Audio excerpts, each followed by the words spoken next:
ಇನ್ಮುಂದೆ 3 ತಿಂಗಳಿಗೆ ಒಮ್ಮೆ 6,000 ರೂಪಾಯಿ ಹಣ ಬರುತ್ತಾ? ಅದೇ ತರ ಈಗ ಸೆಪ್ಟೆಂಬರ್, ಅಕ್ಟೋಬರ್, ನವೆಂಬರ್ದು 3 ತಿಂಗಳ ಹಣ ಯಾವಾಗ ಬರುತ್ತೆ? ಯಾರಿಗೆಲ್ಲ 3 ತಿಂಗಳಿಂದ ಹಣ ಬಂದಿಲ್ಲ ಅವರಿಗೂ ಕೂಡ ಭರ್ಜರಿ ಸಿಹಿ ಸುದ್ದಿ. ಬೆಳಗಾವಿ ವಿಧಾನಸಭೆಯಲ್ಲಿ ಈಗಾಗಲೇ ಲಕ್ಷ್ಮೀ ಹೆಬ್ಬಾಳ್ಕರ್ ಮೇಡಮ್ ಅವರು ಸಿಹಿ ಸುದ್ದಿ ಕೊಟ್ಟಿದ್ದಾರೆ.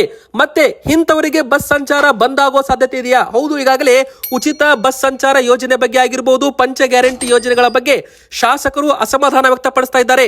ಇದ್ರ ಬಗ್ಗೆ ಒಂದು ಶಾಕಿಂಗ್ ನ್ಯೂಸ್ ಕೂಡ ಬಂದಿದೆ ವೀಕ್ಷಕರೇ, ಅದು ಕೂಡ ನೋಡ್ತಾ ಹೋಗೋಣ. ಇನ್ನು BPL ಕಾರ್ಡ್ ಇದ್ದವರಿಗೆ, ಅನ್ನಭಾಗ್ಯ ಫಲಾನುಭವಿಗಳಿಗೂ ಕೂಡ ಒಂದು ಹೊಸ ನಿಯಮ ಜಾರಿಗೆ ಬರ್ತಾ ಇದೆ. ಯಾರಾದ್ರೂ ಈ ತಪ್ಪು ಮಾಡಿದರೆ ನಿಮ್ಮ ಕಾರ್ಡು ಬಂದಾಗುತ್ತೆ, ನಿಮಗೆ ಅನ್ನಭಾಗ್ಯ ಅಕ್ಕಿನೂ ಸಿಗಲ್ಲ.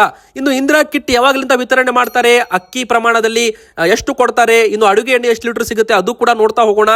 ಮತ್ತೆ ಪಂಚ ಗ್ಯಾರಂಟಿ ಯೋಜನೆಗಳ ಬಗ್ಗೆನೂ ಕೂಡ ದೊಡ್ಡ ಒಂದು ಬ್ರೇಕಿಂಗ್ ನ್ಯೂಸ್ ವೀಕ್ಷಕರೇ. ಹೌದು, ಗೃಹಲಕ್ಷ್ಮಿ ಯೋಜನೆ ಆಗಿರ್ಬೋದು, ಗೃಹ ಜ್ಯೋತಿ ಆಗಿರ್ಬೋದು ವೀಕ್ಷಕರೇ, ಯುವ ನಿಧಿ ಸ್ಕೀಮ್ ಬಗ್ಗೆ ಆಗಿರ್ಬೋದು, ಮತ್ತೆ ಉಚಿತ ಕರೆಂಟ್ ಬಗ್ಗೆನೂ ಕೂಡ ಆಗಿರ್ಬೋದು, ಮತ್ತೆ ಶಕ್ತಿ ಯೋಜನೆ ಬಗ್ಗೆ ಆಗಿರ್ಬೋದು, ಎಲ್ಲ 5 ಗ್ಯಾರಂಟಿ ಯೋಜನೆಗಳ ಬಗ್ಗೆನೂ ಕೂಡ ಒಂದು ದೊಡ್ಡ ಬ್ರೇಕಿಂಗ್ ನ್ಯೂಸ್ ಬಂದಿದೆ. ಇನ್ನೊಂದು ಕಡೆಗೆ ಬಂಗಾರದ ಬೆಲೆ ದಿಢೀರನೆ ಏರಿಕೆ ಆಗ್ತಾ ಇದೆ. ಇನ್ನು ಬೆಳ್ಳಿ ದರವೂ ಕೂಡ ದಾಖಲೆಯ ಏರಿಕೆ. ಒಂದೇ ದಿನ 9,000 ರೂಪಾಯಿ ಏರಿಕೆ ಆಗಿದೆ 1 kg ಮೇಲೆ. 1 kg ಬೆಳ್ಳಿ ದರ ಈಗ 1,99,000 ರೂಪಾಯಿ ಆಗಿರುವಂತದ್ದು ವೀಕ್ಷಕರೇ. ವಿಡಿಯೋ ಮಾತ್ರ ಕೊನೆತನ ನೋಡಿ, ತುಂಬಾ ಇಂಟ್ರೆಸ್ಟಿಂಗ್ ಆಗಲಿದೆ ವಿಡಿಯೋ. ನೀವಿನ್ನೂ ಕೂಡ ವಿಡಿಯೋಗೆ ಲೈಕ್ ಮಾಡಿಲ್ಲ ಅಂದ್ರೆ ಗೃಹಲಕ್ಷ್ಮಿಯವರು ಆಗಿರ್ಬೋದು, ರೇಷನ್ ಕಾರ್ಡ್ ಇದ್ದವರು ಆಗಿರ್ಬೋದು, ಬೇಗನೆ ವಿಡಿಯೋಗೆ ಲೈಕ್ ಮಾಡಿ. ಹಾಗೆ ಕಮೆಂಟ್ ಬಾಕ್ಸ್ ಅಲ್ಲಿ ನಿಮ್ಮ ಹತ್ರ ಯಾವ ಕಾರ್ಡ್ ಇದೆ, BPL ಅಂದ್ರೆ BPL, APL ಅಂದ್ರೆ APL ಅಂತ ಕಮೆಂಟ್ ಮಾಡಿ. ಇನ್ನು ನೀವು ಕೂಡ ಗೃಹಲಕ್ಷ್ಮಿ ಫಲಾನುಭವಿಗಳಾಗಿದ್ರೆ ನಿಮಗೆ ಆಗಸ್ಟ್ ತಿಂಗಳವರೆಗೂ ಹಣ ಬಂದಿದೆಯಾ, ಇಲ್ಲ ಅಂದ್ರೆ ಬೇಗನೆ ಎಲ್ಲರೂ ಕೂಡ ಕಮೆಂಟ್ ಮಾಡಿ. ಹಾಗೆ ಸಬ್ಸ್ಕ್ರೈಬ್ ಆಗಿಲ್ಲ ಅಂದ್ರೆ ಸಬ್ಸ್ಕ್ರೈಬ್ ಕೂಡ ಮಾಡಿ ವೀಕ್ಷಕರೇ. ಹೌದು, ಈಗಾಗಲೇ ಬೆಳಗಾವಿಯ ವಿಧಾನಸಭೆಯಲ್ಲಿ ಗೃಹಲಕ್ಷ್ಮಿ ಯೋಜನೆ ಬಗ್ಗೆ ತುಂಬಾನೇ ಚರ್ಚೆಗಳು ನಡೆದಿದ್ದಾವೆ. ಅದರಲ್ಲಿ ಒಂದು ಮುಖ್ಯವಾದ ಪಾರ್ಟ್ ಬಗ್ಗೆ ನಾವು ನಿಮಗೆ ಮಾಹಿತಿ ಕೊಡ್ತಾ ಇದ್ದೇವೆ ವೀಕ್ಷಕರೇ. ಹೌದು, ಇಲ್ಲಿವರೆಗೂ ಸಚಿವ ಲಕ್ಷ್ಮೀ ಹೆಬ್ಬಾಳ್ಕರ್ ಮೇಡಮ್ ಅವರು ಹೇಳಿರೋ ಹಾಗೆ ಆಗಸ್ಟ್ ತಿಂಗಳವರೆಗೂ ಹಣವನ್ನ ಹಾಕಲಾಗಿದೆ. ಇಲ್ಲಿವರೆಗೂ ಗೃಹಲಕ್ಷ್ಮಿಯರಿಗೆ ಒಬ್ಬರಿಗೆ 46,000 ರೂಪಾಯಿವರೆಗೂ ಹಣವನ್ನ ಹಾಕಲಾಗಿದೆ. ಅಂದ್ರೆ 23 ಕಂತು ಹಣವನ್ನ ಗೃಹಲಕ್ಷ್ಮಿಯರ ಅಕೌಂಟ್ಗೆ ಜಮೆಯನ್ನ ಮಾಡಲಾಗಿದೆ ಅಂತೆ. 23 ಕಂತು ಕ್ಲಿಯರ್ ಆಗಿದೆ. 23ನೇ ಕಂತು ಆಗಸ್ಟ್ ತಿಂಗಳದ್ದು. ಈಗ ಬಾಕಿ ಇರೋದು ಅಂದ್ರೆ 24ನೇ ಕಂತು, 25ನೇ ಕಂತು ಹಾಗೂ 26ನೇ ಕಂತು ವೀಕ್ಷಕರೇ. ಆದ್ರೆ ಸೆಪ್ಟೆಂಬರು, ಅಕ್ಟೋಬರು ಹಾಗೆ ನವೆಂಬರ್ ತಿಂಗಳದ್ದು, ಈ 3 ತಿಂಗಳದ್ದು ಈಗ ಬಾಕಿ ಇದೆ ರಾಜ್ಯ ಸರ್ಕಾರದಿಂದ ಗೃಹಲಕ್ಷ್ಮಿಯರಿಗೆ ವಿತರಣೆ ಮಾಡೋದು. ಇಲ್ಲಿ ಒಂದು ಬ್ರೇಕಿಂಗ್ ನ್ಯೂಸ್ ಏನಪ್ಪಾ ಅಂದ್ರೆ 54,000 ಕೋಟಿ ರೂಪಾಯಿ ಹಣವನ್ನ ಮೀಸಲಿಡಲಾಗಿದೆ ಗೃಹಲಕ್ಷ್ಮಿಯರಿಗೋಸ್ಕರ. ಈಗ ಶೀಘ್ರದಲ್ಲೇ ಬಾಕಿ ಇರೋ ಹಣವನ್ನು ಕೂಡ ಬಿಡುಗಡೆ ಮಾಡಲಾಗುತ್ತೆ ಎಂಬುವ ಒಂದು ಹೇಳಿಕೆಯನ್ನು ಕೂಡ ಇಲ್ಲಿ ಕೊಟ್ಟಿರುವಂತದ್ದು ವೀಕ್ಷಕರೇ. ಅದೇ ತರ ಬೆಳಗಾವಿಯ ವಿಧಾನಸಭೆಯಲ್ಲಿ ಗೃಹಲಕ್ಷ್ಮಿ ಸಚಿವೆ ಆದಂತವರು ಲಕ್ಷ್ಮೀ ಹೆಬ್ಬಾಳ್ಕರ್ ಮೇಡಮ್ ಅವರಿಗೆ ಪ್ರಶ್ನೆಗಳನ್ನ ಕೇಳಲಾಯಿತು.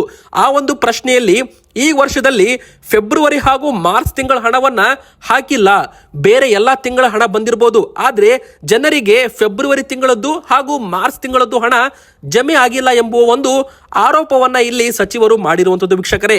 ಹೌದು, ಇದರ ಬಗ್ಗೆ ನೀವೇನ್ ಹೇಳ್ತೀರಾ? ಗೃಹಲಕ್ಷ್ಮಿಯವರು ಬೇಗನೆ ಕಮೆಂಟ್ ಮಾಡಿ. ನೀವು ಕೂಡ ನಿಮ್ಮ ಅಕೌಂಟ್ ಒಮ್ಮೆ ಬಾರಿ ಚೆಕ್ ಮಾಡಿಕೊಳ್ಳಿ. ನಿಮಗೂ ಕೂಡ ಫೆಬ್ರವರಿ ಹಾಗೂ ಮಾರ್ಚ್ ತಿಂಗಳ ಹಣ ಬಂದಿದೆಯಾ ಅಥವಾ ಇಲ್ವಾ? ನೀವು ನಮಗೆ ಕಮೆಂಟ್ ಅಲ್ಲಿ ತಿಳಿಸಬಹುದು ಎಲ್ಲಾ ಗೃಹಲಕ್ಷ್ಮಿಯವರು. ಅದೇ ತರ ಎರಡನೇದಾಗಿ, ಇಲ್ಲಿವರೆಗೂ ಗೃಹಲಕ್ಷ್ಮಿಯರಿಗೆ 46,000 ರೂಪಾಯಿ ಹಣವನ್ನ ಹಾಕಲಾಗಿದೆ. ಮುಂದೆ ಕೂಡ ಇದೇ ತರ ಹಣವನ್ನ ಹಾಕಲಾಗುತ್ತೆ. ಎದಕ್ಕೆ ತಡವಾಗಿದೆ ಅಂದ್ರೆ ತಾಲೂಕ್ ಪಂಚಾಯತ್ ಮೂಲಕ ಹಣವನ್ನ ಹಾಕಲಾಗ್ತಾ ಇತ್ತು. ಮೊದಲು ಡೈರೆಕ್ಟ್ ಆಗಿ ಡಿಪಾರ್ಟ್ಮೆಂಟ್ ಇಂದ ಜನರ ಅಕೌಂಟ್ಗೆ ಹಣ ಹೋಗ್ತಾ ಇತ್ತು. ಆದ್ರೆ ಈಗ ಫೈನಾನ್ಸ್ ಡಿಪಾರ್ಟ್ಮೆಂಟ್ ಹಣವನ್ನ ಕೊಟ್ಟು ಫೈನಾನ್ಸ್ ಡಿಪಾರ್ಟ್ಮೆಂಟ್ ತಾಲೂಕ್ ಪಂಚಾಯತ್ ಮೂಲಕ ಹಣವನ್ನ ಹಾಕ್ತಾ ಇದೆ.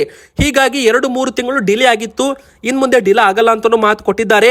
ಆದ್ರೆ ಒಂದು ಕಡೆಗೆ ಇನ್ನೊಂದು ನ್ಯೂಸ್ ಕೂಡ ವೈರಲ್ ಆಗ್ತಾ ಇದೆ. ಇನ್ ಮುಂದೆ 3 ತಿಂಗಳಿಗೊಮ್ಮೆ ಗೃಹಲಕ್ಷ್ಮಿ ಹಣ ಹಾಕ್ತಾರೆ ಅಂತ. ಇದರ ಬಗ್ಗೆ ಇನ್ನೂ ಕೂಡ ಅಧಿಕೃತ ಮಾಹಿತಿ ಸರ್ಕಾರದ ವತಿಯಿಂದ ಬಂದಿಲ್ಲ. ಬಂದ ತಕ್ಷಣ ನಾವು ನಿಮಗೆ ಮಾಹಿತಿ ಕೊಡ್ತೇವೆ. ಪ್ರತಿ ತಿಂಗಳು ಕೂಡ ಹಣವನ್ನ ಹಾಕಲಾಗುತ್ತೆ ಅಂತ ಮೊದಲು ಹೇಳಲಾಗಿತ್ತು. ನಂತರ 3 ತಿಂಗಳಿಗೆ ಒಮ್ಮೆ ಬಾರಿ 6,000 ರೂಪಾಯಿ ಜಮೆ ಮಾಡುತ್ತೀವಿ ಅಂತ ಕೂಡ ಹೇಳಲಾಗ್ತಾ ಇತ್ತು. ಇದ್ರ ಬಗ್ಗೆ ಅಧಿಕೃತವಾಗಿ ಅಪ್ಡೇಟ್ ಇನ್ನೂ ಕೂಡ ಬಂದಿಲ್ಲ ವೀಕ್ಷಕರೇ. ನಿಮ್ಮ ಪ್ರಕಾರ ನಿಮಗೆ ತಿಂಗಳು 2,000 ಬರಬೇಕಾ ಅಥವಾ 3 ತಿಂಗಳಿಗೆ 6,000 ರೂಪಾಯಿ ಬರಬೇಕಾ? ಅದು ಕೂಡ ನೀವು ನಮಗೆ ಕಮೆಂಟ್ ಅಲ್ಲಿ ತಿಳಿಸಿ. ಒಟ್ಟಾರೆ ಇಲ್ಲಿವರೆಗೂ ಆಗಸ್ಟ್ ತಿಂಗಳವರೆಗೂ ಹಣವಂತೂ ಹಾಕಲಾಗಿದೆ. ಈಗ ಬಾಕಿ ಇರೋದು ಏನಪ್ಪಾ ಅಂದ್ರೆ ಸೆಪ್ಟೆಂಬರ್, ಅಕ್ಟೋಬರ್ ಹಾಗೂ ನವೆಂಬರ್ ತಿಂಗಳದ್ದು. ಈ 3 ಕಂತು 6,000 ರೂಪಾಯಿ ಹಣವನ್ನು ಕೂಡ ಶೀಘ್ರದಲ್ಲೇ ಜಮೆ ಮಾಡ್ತೀವಿ ಎಂಬುವ ಮಾತನ್ನ ಹೇಳಿರುವಂತದ್ದು ವೀಕ್ಷಕರೇ. ಇದರ ಬಗ್ಗೆ ನಿಮ್ಮ ಅಪ್ಡೇಟ್ ಏನಿದ್ರು ಕೂಡ ಕಮೆಂಟ್ ಅಲ್ಲಿ ತಿಳಿಸಿ. ಇನ್ನು ಎರಡನೇ ದೊಡ್ಡ ಬ್ರೇಕಿಂಗ್ ನ್ಯೂಸ್ ಏನಪ್ಪಾ ಅಂದ್ರೆ ಶ್ರೀಮಂತರಿಗೆ, ಲಕ್ಷಾಂತರ ರೂಪಾಯಿ ದುಡಿಯೋ ಮಹಿಳೆಯರಿಗೆ ಉಚಿತ ಬಸ್ ಆಗಿರಬಹುದು, ಗ್ಯಾರಂಟಿ ಯೋಜನೆಗಳು ಸಿಗಬೇಕಾ? ಇದರ ಬಗ್ಗೆ ಈಗಾಗಲೇ ಕಾಂಗ್ರೆಸ್ ಶಾಸಕರಲ್ಲಿ ಒಂದು ಅಸಮಾಧಾನ ವ್ಯಕ್ತಪಡಿಸಲಾಗ್ತಾ ಇದೆ ಅಂತೆ. ಹೌದು, ಶ್ರೀಮಂತರಿಗೂ ಕೂಡ ಉಚಿತ ವಿದ್ಯುತ್ ಕೊಡಬೇಕಾ? ಲಕ್ಷಾಂತರ ರೂಪಾಯಿ ದುಡಿಯುವ ಮಹಿಳೆಯರಿಗೂ ಕೂಡ ಉಚಿತ ಬಸ್ ಪ್ರಯಾಣ ನೀಡಬೇಕಾ? ಕೈ ಶಾಸಕರ ಅಸಮಾಧಾನ. ಪಂಚ ಗ್ಯಾರಂಟಿ ಯೋಜನೆಗಳ ಆಶ್ವಾಸನೆ ಮೂಲಕ ರಾಜ್ಯದಲ್ಲಿ ಬಹುಮತದೊಂದಿಗೆ ಅಧಿಕಾರಕ್ಕೆ ಬಂದ ಕಾಂಗ್ರೆಸ್ ಸರ್ಕಾರಕ್ಕೆ ಆರಂಭದಿಂದಲೂ ಕೂಡ ಟೀಕೆಗಳು ವ್ಯಕ್ತವಾಗ್ತಾ ಇದ್ದಾವೆ. ಗ್ಯಾರಂಟಿ ಯೋಜನೆಗಳಿಂದ ಸರ್ಕಾರದ ಅಭಿವೃದ್ಧಿ ಕೆಲಸಗಳು ಆಗ್ತಾ ಇಲ್ಲ ಅಂತ ವಿರೋಧ ಪಕ್ಷದ ನಾಯಕರಾಗಿರ್ಬೋದು ಮತ್ತು ಜನಸಾಮಾನ್ಯರು ಕೂಡ ಅಭಿಪ್ರಾಯ ಮಾಡ್ತಾ ಇದ್ದಾರೆ. ಇನ್ನೊಂದು ಕಡೆಗೆ ಆಡಳಿತ ಪಕ್ಷ ಕಾಂಗ್ರೆಸ್ ಶಾಸಕರೇ ಗ್ಯಾರಂಟಿಗಳ ಬಗ್ಗೆ ವಿರೋಧವನ್ನು ವ್ಯಕ್ತ ಮಾಡ್ತಾ ಇದ್ದಾರಾ? ಹೌದು, ಬೆಳಗಾವಿಯಲ್ಲಿ ನಡೆದ ಕಾಂಗ್ರೆಸ್ ಶಾಸಕಾಂಗ ಪಕ್ಷದ ಸಭೆಯಲ್ಲಿ ಕಾಂಗ್ರೆಸ್ ಶಾಸಕರು ರಾಜ್ಯ ಸರ್ಕಾರದ ಗ್ಯಾರಂಟಿ ಯೋಜನೆಗಳ ಬಗ್ಗೆ ಅಸಮಾಧಾನ ವ್ಯಕ್ತಪಡಿಸಿದ್ದಾರೆ ಎಂದು ತಿಳಿದು ಬಂದಿದೆ. ಇಲ್ಲಿ ಶ್ರೀಮಂತರಿಗೂ ಆಗಿರ್ಬೋದು ಮತ್ತೆ ಇಲ್ಲಿ ಸರ್ಕಾರಿ ನೌಕರಿ ಮಹಿಳೆಯರಿಗೂ ಕೂಡ ಉಚಿತ ಬಸ್ ನೀಡಬೇಕಾ, ಅಂದ್ರೆ ಲಕ್ಷಾಂತರ ರೂಪಾಯಿ ದುಡಿಯೋ ಮಹಿಳೆಯರಿಗೂ ಕೂಡ ಬಸ್ ಪ್ರಯಾಣ ನೀಡಬೇಕಾ, ಮತ್ತು ಶ್ರೀಮಂತರಿಗೆ ಮನೆಗಳಿಗೆ 200 ಯೂನಿಟ್ ಉಚಿತ ವಿದ್ಯುತ್ ಕೊಡೋದು ನೆಸಸರಿ ಇದೆಯಾ? ಇದರ ಬಗ್ಗೆ ಈಗಾಗಲೇ ಶಾಸಕರು ಕೇಳ್ತಾ ಇದ್ದಾರೆ ಪ್ರಶ್ನೆಯವರು. ಉಳ್ಳವರಿಗೂ ಕೂಡ ಉಚಿತ ಸೌಲಭ್ಯಗಳನ್ನು ನೀಡೋದ್ರಿಂದ ಸರ್ಕಾರದ ಬೊಕ್ಕಸಕ್ಕೆ ಹೊರೆಯಾಗುವುದಿಲ್ಲವೇ, ಅಭಿವೃದ್ಧಿ ಕಾರ್ಯಗಳಿಗೆ ಅಡ್ಡಿಯಾಗುತ್ತೆ ಅಂತ ಅಭಿಪ್ರಾಯಪಟ್ಟಿದ್ದಾರೆ. ಈ ಹೇಳಿಕೆಗೆ ಹಲವು ಶಾಸಕರು ಸಹಮತ ವ್ಯಕ್ತಪಡಿಸಿದ್ದಾರೆ. ಗ್ಯಾರಂಟಿ ಯೋಜನೆಗಳಲ್ಲಿ ಅರ್ಹ ಫಲಾನುಭವಿಗಳನ್ನು ಗುರುತಿಸಿ ಯೋಜನೆಗಳನ್ನ ಪರಿಷ್ಕರಣೆ ಮಾಡುವಂತೆಯೂ ಕೂಡ ಇಲ್ಲಿ ಒತ್ತಾಯಿಸಿದ್ದಾರೆ ಅಂತ ಇಲ್ಲಿ ಹೇಳಲಾಗಿದೆ. ವೀಕ್ಷಕರೇ, ಬನ್ನಿ ಈಗ ಮೂರನೇ ದೊಡ್ಡ ಬ್ರೇಕಿಂಗ್ ನ್ಯೂಸ್. ಗ್ಯಾರಂಟಿ ಯೋಜನೆಗಳಲ್ಲಿ ಒಂದು ಗ್ಯಾರಂಟಿ ಯೋಜನೆಯಾದ ಅನ್ನಭಾಗ್ಯ ಯೋಜನೆ ಈಗ ಸ್ವಲ್ಪ ಪರಿಷ್ಕರಣೆ ಮಾಡಲಾಗಿದೆ.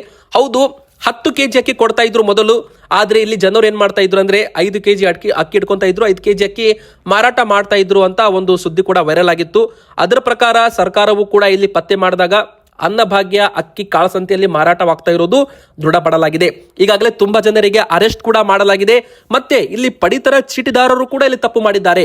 ಹಣಕ್ಕೋಸ್ಕರ ತಮ್ಮ ಒಂದು ಪಡಿತರವನ್ನ ಮಾರಾಟ ಮಾಡಿದ್ದಾರೆ.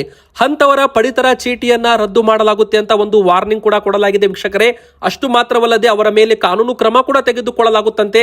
ಅಷ್ಟು ಮಾತ್ರವಲ್ಲದೆ ಅವರಿಗೆ ದಂಡವೂ ಕೂಡ ಹಾಕಲು ಸರ್ಕಾರ ಇಲ್ಲಿ ನಿರ್ಧಾರ ಮಾಡಿದೆ. ಇನ್ನು ಹೊಸ ವರ್ಷದಿಂದಲೇ ಇಂದಿರಾ ಕಿಟ್ ಕೂಡ ವಿತರಣೆ ಮಾಡಲಾಗುತ್ತೆ. ಹೌದು, ಈಗ 2026 ಜನವರಿ 1ರಿಂದ ಜನವರಿ 14ನೇ ತಾರೀಕು ಅಂದ್ರೆ ಸಂಕ್ರಾಂತಿ ಹಬ್ಬದ ಒಳಗೆ ಜನರ ಕೈಗೆ ಸೇರಲಿದೆ ಇಂದಿರಾ ಕಿಟ್. ಇಂದಿರಾ ಕಿಟ್ ನಲ್ಲಿ ಏನೆಲ್ಲ ಇರುತ್ತೆ? ಅಕ್ಕಿ ಅಂತೂ ಇರೋದಿಲ್ಲ. ಅಕ್ಕಿ ಸಿಗೋದು ಕೇಂದ್ರ ಸರ್ಕಾರದಿಂದ. 5 ಕೆಜಿ ಅಕ್ಕಿ ಅಂತೂ ಕೇಂದ್ರ ಸರ್ಕಾರದಿಂದ ಬರುತ್ತೆ. ನಮ್ಮ ರಾಜ್ಯ ಸರ್ಕಾರದಿಂದ ಅಕ್ಕಿ ವಿತರಣೆ ಇರಲ್ಲ. ಅಕ್ಕಿ ಬದಲಾಗಿ ಇಂದಿರಾ ಕಿಟ್ ನಲ್ಲಿ BPL ಕಾರ್ಡ್ ಇದ್ದವರಿಗೆ ಅಡುಗೆ ಎಣ್ಣೆ ಇರುತ್ತೆ, ಉಪ್ಪು ಇರುತ್ತೆ, ಸಕ್ಕರೆ ಇರುತ್ತೆ, ತೊಗರಿ ಬೇಳೆ ಇರುತ್ತೆ, ಹೆಸರು ಕಾಳು ಕೂಡ ಕೊಡ್ತೀವಿ ಅಂತ ಹೇಳಿದ್ರು. ನಂತರ ಇಲ್ಲ ಅಂತಾನೂ ಕೂಡ ಇಲ್ಲಿ ಹೇಳಿರುವಂತದ್ದು. ಹೆಸರು ಕಾಳಿನ ಬದಲಾಗಿ ಇಲ್ಲಿ ತೊಗರಿ ಬೇಳೆಯನ್ನು ಹೆಚ್ಚಾಗಿ ವಿತರಣೆ ಮಾಡಲಾಗುತ್ತೆ. ಒಂದು ಕುಟುಂಬದಲ್ಲಿ 2 ಜನರು ಇದ್ರೆ ಅಂತ ಕುಟುಂಬಕ್ಕೆ ತಲಾ ಅರ್ಧ ಕೆಜಿ ಅಂತೆ 2.5 ಕೆಜಿಯ ಒಂದು ಇಂದಿರಾ ಕಿಟ್ ಅನ್ನು ಕೊಡಲಾಗುತ್ತೆ. ಇನ್ನು ನಿಮ್ಮ ಒಂದು ಕುಟುಂಬದಲ್ಲಿ 4 ಜನರು ಇದ್ರೆ ಅಂತ ಕುಟುಂಬಕ್ಕೆ ತಲಾ 1 ಕೆಜಿ ಅಂತೆ 5 ಕೆಜಿಯ ಕಿಟ್ ಅನ್ನ ಕೊಡಲಾಗುತ್ತೆ. 5ಕ್ಕಿಂತ ಹೆಚ್ಚು ಜನರು ಇದ್ರೆ ಅಂತ ಕುಟುಂಬಕ್ಕೆ ಇಲ್ಲಿ ತಲಾ ಒಬ್ಬರಿಗೆ 1.5 ಕೆಜಿ ಅಂತೆ 7.5 ಕೆಜಿಯ ಇಂದಿರಾ ಕಿಟ್ ಅನ್ನ ವಿತರಣೆ ಮಾಡಲಾಗುತ್ತೆ ಅಂತ ಹೇಳಲಾಗಿದೆ. ವೀಕ್ಷಕರೇ, ನಿಮ್ಮ ಹತ್ರ ಯಾವ ಕಾರ್ಡ್ ಇದೆ? BPL ಅಂದ್ರೆ BPL, APL ಅಂದ್ರೆ APL ಅಂತ ಕಮೆಂಟ್ ಮಾಡಿ. ಇನ್ನು ಅನ್ನಭಾಗ್ಯ ಅಕ್ಕಿ ಯಾರಾದ್ರೂ ಕಾಳಸಂತೆಯಲ್ಲಿ ಮಾರಾಟ ಮಾಡಿದ್ದೆ ಆದಲ್ಲಿ ಅವರಿಗೆ ಅಕ್ಕಿ ಕೂಡ ಕೊಡಲ್ಲ, ಇಂದಿರಾ ಕಿಟ್ ಕೂಡ ವಿತರಣೆ ಆಗಲ್ಲ, ಮತ್ತೆ ಅವರಿಗೆ ದಂಡ ಕೂಡ ಹಾಕಲಾಗುತ್ತೆ. ಅವರ BPL ಕಾರ್ಡ್ ಕೂಡ ನಿಷ್ಕ್ರಿಯ ಮಾಡಿ ಅವರಿಗೆ APL ಕಾರ್ಡ್ಗೆ ವರ್ಗಾವಣೆ ಮಾಡಲಾಗುತ್ತಂತೆ. ಇಲ್ಲಿವರೆಗೂ 10 ಲಕ್ಷ ಜನರು BPL ಇಂದ ಹೊರಗೆ ಹೋಗಿದ್ದಾರೆ. ಅಂದ್ರೆ ಅನರ್ಹರ ಪಟ್ಟಿಯನ್ನ ರಿಲೀಸ್ ಮಾಡಲಾಗ್ತಾ ಇದೆ. 10 ಲಕ್ಷ ಜನರಿಗೆ BPL ಕಾರ್ಡ್ APL ಕಾರ್ಡ್ಗೆ ವಿತರಣೆ ಮಾಡಲಾಗ್ತಾ ಇದೆ ಅಂತೆ. ಅಂದ್ರೆ ಇಲ್ಲಿ ಹೆಚ್ಚು 3 ರಿಂದ 4 ಲಕ್ಷ ಕುಟುಂಬಗಳಿಗೆ BPL ಕಾರ್ಡ್ ಬಂದಾಗಿದೆ ಅಂತಾನೆ ಹೇಳ್ಬೋದು. ಶ್ರೀಮಂತರು ಆಗಿರ್ಬೋದು, 7.5 ಎಕರೆಗೂ ಹೆಚ್ಚು ಭೂಮಿ ಇದ್ದವರು ಆಗಿರ್ಬೋದು, ಮೂರನೇದಾಗಿ 1,20,000 ರೂಪಾಯಿ ಮೇಲೆ ಸಂಪಾದನೆ ಮಾಡ್ತಾ ಇದ್ದವರು, 4ನೇದಾಗಿ ಸರ್ಕಾರಿ ನೌಕರರು, ಕಂಪನಿಗಳಲ್ಲಿ ಡೈರೆಕ್ಟರ್ ಆಗಿ ಕೆಲಸ ಮಾಡ್ತಾ ಇದ್ದವರು, ಲಕ್ಷಾಂತರ ರೂಪಾಯಿ ಸಂಬಳ ತಗೋತಾ ಇದ್ದವರು, ಮತ್ತೆ ಬಿಸ್ನೆಸ್ ಮಾಡ್ತಾ ಇದ್ದವರು, GST ರಿಟರ್ನ್ಸ್ ಸರ್ಕಾರಕ್ಕೆ ತೆರಿಗೆ ಪಾವತಿ ಮಾಡ್ತಾ ಇದ್ದವರು, 6 ತಿಂಗಳು 1 ವರ್ಷದಿಂದ BPL ಕಾರ್ಡ್ ಅಡಿಯಲ್ಲಿ ಪಡಿತರ ಪಡೆದುಕೊಳ್ಳದೇ ಇರುವವರು ಕೂಡ, ಅಂದ್ರೆ ಅವರು ರೇಷನ್ ಅಂಗಡಿಗೆ ಬಂದಿಲ್ಲ, ಅವರ ಒಂದು ಪಡಿತರ ಪಡೆದುಕೊಂಡಿಲ್ಲ, ಅವರಿಗೆ ಅದಕ್ಕೆ BPL ಕಾರ್ಡ್ ಕೊಡಬೇಕು ಅಂತ ಅವರಿಗೂ ಕೂಡ BPL ಟು APL ಆಗಿ ಕನ್ವರ್ಟ್ ಮಾಡಲಾಗಿದೆ. ಬನ್ನಿ ಈಗ ಮತ್ತೊಂದು 4ನೇ ದೊಡ್ಡ ಬ್ರೇಕಿಂಗ್ ನ್ಯೂಸ್ ಏನಂತ ನೋಡೋಣ ವೀಕ್ಷಕರೇ. ಬಂಗಾರದ ಬೆಲೆಯಲ್ಲಿ ದಿಢೀರನೆ ಏರಿಕೆ ಕಾಣ್ತಾ ಇದೆ. ಹೌದು, ಅದೇ ತರ ಬೆಳ್ಳಿ ದರವೂ ಕೂಡ ದಾಖಲೆ ಮಟ್ಟದಲ್ಲಿ ಏರಿಕೆ ಆಗ್ತಾ ಇದೆ. 1 ಕೆಜಿ ಬೆಳ್ಳಿ ದರ ಒಂದೇ ದಿನ ದಾಖಲೆ ಏರಿಕೆ 9,000 ರೂಪಾಯಿ ಇಲ್ಲಿ ಏರಿಕೆ ಆಗಿದೆ ವೀಕ್ಷಕರೇ. 1 ಕೆಜಿ ಬೆಳ್ಳಿ ಈಗ 1,99,000 ರೂಪಾಯಿ ಆಗಿರುವಂತದ್ದು. ಇನ್ನೊಂದು ಕಡೆಗೆ ಬಂಗಾರವೂ ಕೂಡ ಇದೇ ತರ ಏರಿಕೆ ಆಗ್ತಾ ಇದೆ. ಮುಂದಿನ ಬರೋ ತಿಂಗಳಲ್ಲಿ ಹೊಸ ವರ್ಷದಿಂದ ಮದುವೆ ಸೀಸನ್ ಕೂಡ ಪ್ರಾರಂಭವಾಗುತ್ತೆ. ಫೆಬ್ರವರಿ, ಮಾರ್ಚ್, ಏಪ್ರಿಲ್ ಮದುವೆ ಸೀಸನ್ ಪ್ರಾರಂಭವಾಗುತ್ತೆ. ಮತ್ತೆ ಬಂಗಾರಕ್ಕೆ ಡಿಮ್ಯಾಂಡ್ ಬರಬಹುದು, ಮತ್ತೆ ಬಂಗಾರಕ್ಕೆ ಏರಿಕೆ ಆಗಬಹುದು. ಇನ್ನೊಂದು ಕಡೆಗೆ ರೂಪಾಯಿ ಮೌಲ್ಯ ಕುಸಿತಾ ಇದೆ. ಡಾಲರ್ ಎದುರುಗಡೆ ರೂಪಾಯಿ ಮೌಲ್ಯ ಕುಸಿತವಾಗ್ತಾ ಇದೆ. $1 ಈಗ 90 ರೂಪಾಯಿ ಭಾರತ ಪೇ ಮಾಡಬೇಕಾಗುತ್ತೆ. ಬಂಗಾರ ಇಂಪೋರ್ಟ್ ಮಾಡುವಾಗ ಬಂಗಾರ ಸ್ವಲ್ಪ ಕಾಸ್ಟ್ಲಿ ಆಗಬಹುದು ಭಾರತಕ್ಕೆ ಅಂತಾನೂ ಕೂಡ ಇಲ್ಲಿ ಹೇಳಲಾಗಿದೆ. ಸೊ ಬಂಗಾರ ಮುಂದಿನ ಬರೋ ದಿನಗಳಲ್ಲಿ ಏರಿಕೆನೂ ಆಗ್ಬಹುದು, ಇಳಿಕೆನೂ ಆಗ್ಬಹುದು. ಆದ್ರೆ ಇದರ ಬಗ್ಗೆ ಅಧಿಕೃತ ಮಾಹಿತಿ ಯಾರು ಕೂಡ ಹೇಳೋಕ್ ಬರಲ್ಲ. ಎಲ್ಲ ಕೂಡ ಇಂಟರ್ನ್ಯಾಷನಲ್ ಮಾರ್ಕೆಟ್ ಮೇಲೆ ಡಿಪೆಂಡ್ ಆಗಿರುತ್ತೆ. ನಿಮ್ಮ ಪ್ರಕಾರ 10 ಗ್ರಾಮ್ ಚಿನ್ನದ ಬೆಲೆ ಎಷ್ಟಾಗಬೇಕು ಅಂತ ನೀವು ಕಮೆಂಟ್ ಮಾಡಿ. ಈಗ 10 ಗ್ರಾಂ ಚಿನ್ನದ ಮೇಲೆ 870 ರೂಪಾಯಿ ಏರಿಕೆಯಾಗಿ 1,30,310 ರೂಪಾಯಿ ಇಲ್ಲಿ ಆಗಿರುವಂಥದ್ದು. ಬನ್ನಿ ಈಗ ಕೊನೆಯದಾಗಿ ವೀಕ್ಷಕರೇ, ಯಾವೆಲ್ಲ ಜಿಲ್ಲೆಗಳಲ್ಲಿ ಮಳೆ ಆಗುತ್ತೆ, ಯಾವೆಲ್ಲ ಜಿಲ್ಲೆಗಳಲ್ಲಿ ಒಣ ಹವೆ ಇರುತ್ತೆ, ಯಾವೆಲ್ಲ ಜಿಲ್ಲೆಗಳಲ್ಲಿ ಚಳಿ ಬೀಳುತ್ತೆ, ಅದನ್ನು ನಾವು ನಿಮಗೆ ಈ ವಿಡಿಯೋದಲ್ಲಿ ಹೇಳಲಿದ್ದೇವೆ. ಮೊದಲಿಗೆ ವೀಕ್ಷಕರೇ, ನಿಮ್ಮ ಊರಲ್ಲೂ ಕೂಡ ಚಳಿ ಪ್ರಮಾಣ ಜಾಸ್ತಿ ಆಗಿದ್ರೆ ನಿಮ್ಮ ಊರಿನ ಹೆಸರನ್ನ ಕಮೆಂಟ್ ಮಾಡಿ. ಮೊದಲಿಗೆ ನಮ್ಮ ಕರ್ನಾಟಕದಲ್ಲಿ ಚಳಿ ಪ್ರಮಾಣ ಜಾಸ್ತಿ ಆಗುತ್ತೆ, ಮಳೆ ಪ್ರಮಾಣ ಕಡಿಮೆ ಆಗ್ತಾ ಇದೆ. ದಕ್ಷಿಣ ಕರ್ನಾಟಕದ ಭಾಗದಲ್ಲಿ ಅಲ್ಲಲ್ಲಿ ತುಂತುರು ಮಳೆ ಅಂದ್ರೆ ಬೆಂಗಳೂರು ನಗರ, ಬೆಂಗಳೂರು ಗ್ರಾಮಾಂತರ, ತುಮಕೂರು, ಮಂಡ್ಯ, ಮೈಸೂರು, ರಾಮನಗರ, ಚಿಕ್ಕಬಳ್ಳಾಪುರ ಈ ಭಾಗದಲ್ಲಿ ಚಳಿ ಪ್ರಮಾಣವೂ ಕೂಡ ಜಾಸ್ತಿ ಆಗಿದೆ. ಮೋಡ ಕವಿದ ವಾತಾವರಣ ಇರಲಿದೆ, ಹಾಗೆ ಅಲ್ಲಲ್ಲಿ ಜಿಟಿ ಜಿಟಿ ಮಳೆ ಇರಲಿದೆ ವೀಕ್ಷಕರೇ. ಇನ್ನು ಉತ್ತರ ಕರ್ನಾಟಕದ ಭಾಗದಲ್ಲಿ ಒಣ ಹವೆ ಮುಂದುವರಿಯಲಿದೆ. ಹೌದು, ಇಲ್ಲಿ ಯಾದಗಿರಿ ಆಗಿರ್ಬೋದು, ಬೀದರ್ ಆಗಿರ್ಬೋದು, ಕಲಬುರಗಿ, ರಾಯಚೂರು, ಗದಗ, ಕೊಪ್ಪಳ, ಬಾಗಲಕೋಟೆ, ಬೆಳಗಾವಿ, ಬೀದರ್ ಮತ್ತೆ ಇಲ್ಲಿ ಹುಬ್ಬಳ್ಳಿ, ಧಾರವಾಡ ಈ ಭಾಗದಲ್ಲಿ ಒಣ ಹವೆ ಮುಂದುವರಿಯುತ್ತೆ. ಆದರೆ ಇಲ್ಲಿ ಚಳಿ ಪ್ರಮಾಣ ಸಂಜೆ ಆಗ್ತಾ ಇದ್ದಂತೆ ಜಾಸ್ತಿ ಆಗಲಿದೆ ಅಂತ ಹೇಳಲಾಗಿದೆ. ಇನ್ನು ದಕ್ಷಿಣ ಕರ್ನಾಟಕದ ಭಾಗದಲ್ಲಿ ಮತ್ತು ಕರಾವಳಿ ಭಾಗದಲ್ಲೂ ಕೂಡ ಇಲ್ಲಿ ಒಣ ಹವೆಯೇ ಸ್ವಲ್ಪ ಮುಂದುವರಿಯಲಿದೆ ಅಂತ ಹೇಳಲಾಗಿದೆ. ಇವತ್ತಿಗೆ ಇಷ್ಟ ಆಗಿತ್ತು. ವಿಡಿಯೋ ಇಷ್ಟ ಆದರೆ ವಿಡಿಯೋಗೆ ಲೈಕ್ ಮಾಡಿ, ನಮ್ಮ ಚಾನಲ್ಗೆ ಸಬ್ಸ್ಕ್ರೈಬ್ ಆಗಿ, ನಿಮ್ಮ ಅನಿಸಿಕೆ ಕಮೆಂಟ್ ಮಾಡಿ.